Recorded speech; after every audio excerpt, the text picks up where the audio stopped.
भरमौर उपमंडल में निर्माणाधीन 240 मेगावाट क्षमता की कुठेड़ जल विद्युत परियोजना में कार्यरत कामगार भारतीय मजदूर संघ भरमौर के बैनर तले कंपनी के विरुद्ध मोर्चा खोलने की तैयारी कर रहे हैं। भारतीय मजदूर संघ भरमौर के प्रभारी गगन ठाकुर ने आज पत्रकार वार्ता कर कंपनी में कार्यरत कामगारों के साथ हो रहे उत्पीड़न पर विस्तृत जानकारी देते हुए कंपनी व ठेकेदारों के बीच जारी गठजोड़ का भी भंडाफोड़ किया। कुठेड़ हाइड्रो जल परियोजना के अंतर्गत जो कंपनी काम कर रही है वो कह रहे हैं कि एक तरफ हम फुल एंड फाइनल लिस्ट वर्करों की लगाने वाले हैं अभी कुछ दिन, पर बहुत सारे इश्यूज ऐसे हैं जो कि स्टार्टिंग में ही सोल्व हो जाने चाहिए थे, जैसे कि वर्करों की सैलरी स्लिप बनना, पीएफ नंबर उनके जनरेट करना, यूएन नंबर उनको देना, एक समान वेतन का जो अधिनियम है हिमाचल गवर्नमेंट का उसके अकॉर्डिंग उनको पे करना और सारी सुविधाएं देना। तो अभी तक आप फाइनल लिस्ट की बात कर रहे हैं, पर आप जो आपकी स्टार्टिंग से जो आपको सुविधाएं वर्कर को देनी थी वो अभी तक उनको मिली नहीं।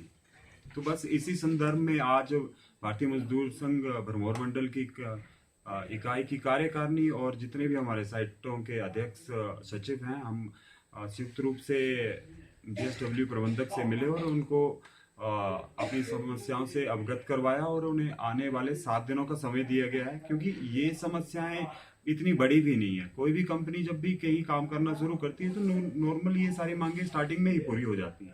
पर बड़े ही शर्म की बात है कि कई लोग ऐसा कह रहे हैं कि पिछले 14 महीनों से हमारा पीएफ तो कट रहा है पर हमारे अकाउंट में शो नहीं हो रहा।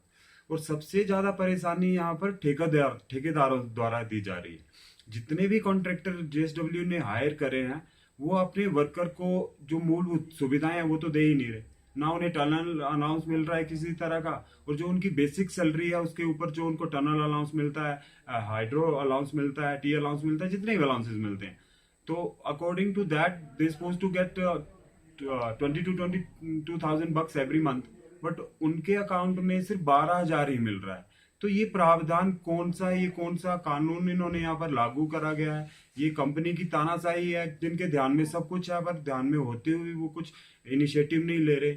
और ठेकेदारों का सिस्टम ऐसा है कि अगर आप बीएमएस की बैठक में जाओगे तो भी आप देख लो, आपके लिए फिर कहीं और जॉब ढूंढ लो। तो ये मुझे नहीं लगता कि कहीं ना कहीं इसमें कोई ना कोई किंतु परंतु है ही है।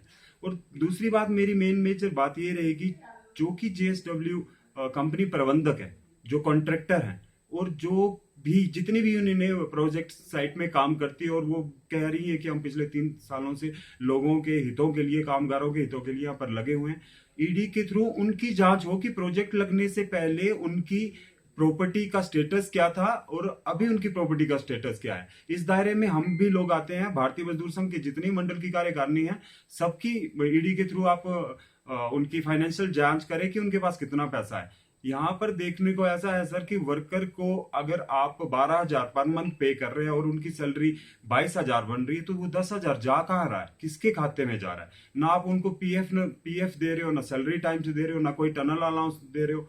और खासकर जो लोग टनल में काम कर रहे हैं, जो एक लोअर रैंक का भी व्यक्ति है, हेल्पर है, उसको according to Himachal Pradesh government के अधिनियम के अनुसार उनको 144 रुपीज समथिंग उनको देना होता है, बट उनको 70 रुपीज दिया जा रहा है। तो ये कौन सा कानून है?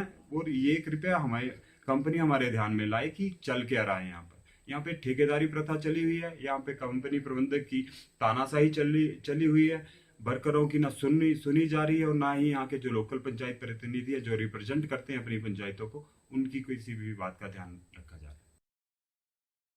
इससे संबंधित आपके द्वारा भरमौर प्रशासन को भी ज्ञापन सौंपा गया? इसके पहले हमने अभी जस्ट हम ये पत्राचार का हमने कार्यक्रम शुरू करा, अभी जेएसडब्ल्यू में देके आए हैं, थाना प्रभारी को देके आए हैं, लेबर ऑफिस में हमने इसकी एक कॉपी भिजवा दी है और अभी इस कॉन्फ्रेंस के बाद हम एडीएम सर के पास जाएंगे, उनको एक पत्राचार।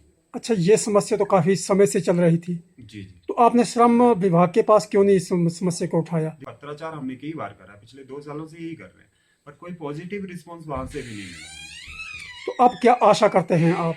देखिए, आशा, ये बड़े ही दुखी बात है कि हमारे क्षेत्र में 240 मेगावाट का एक प्रोजेक्ट लग रहा है और वो प्रोजेक्ट वाले दावा कर रहे हैं कि हम 70% काम खत्म करने वाले हैं, क्योंकि फाइनल लिस्ट लगा रहे हैं तो 70% अगर आपका काम हुआ है तभी आप फाइनल लिस्ट लगानी जारी करेंगे।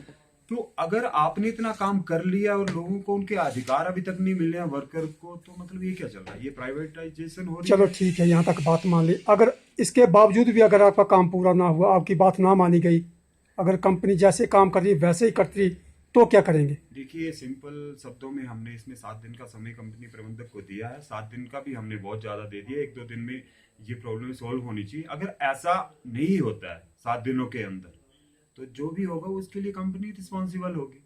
अब देखो, सारे वर्करों में आक्रोश है, सारे प्रताड़ित हुए पड़े हैं। कोई ठेकेदार से प्रताड़ित है, कोई कंपनी पेरोल से प्रताड़ित है। तो अब जो भी होगा उसके लिए रिस्पॉन्सिबल कंपनी होगी। काम, देखिए, हमारा मेन मोटिव काम बंद करना नहीं है, इससे हम हिमाचल गवर्नमेंट को ही नुकसान होगा। पर हमारा मेन मोटिव, अगर ये बातें पूरी मान ली जाती हैं तो देन इट्स ओके, अदरवाइज कोई आंदोलन होगा और उसका स्तर कोई भी हो सकता है।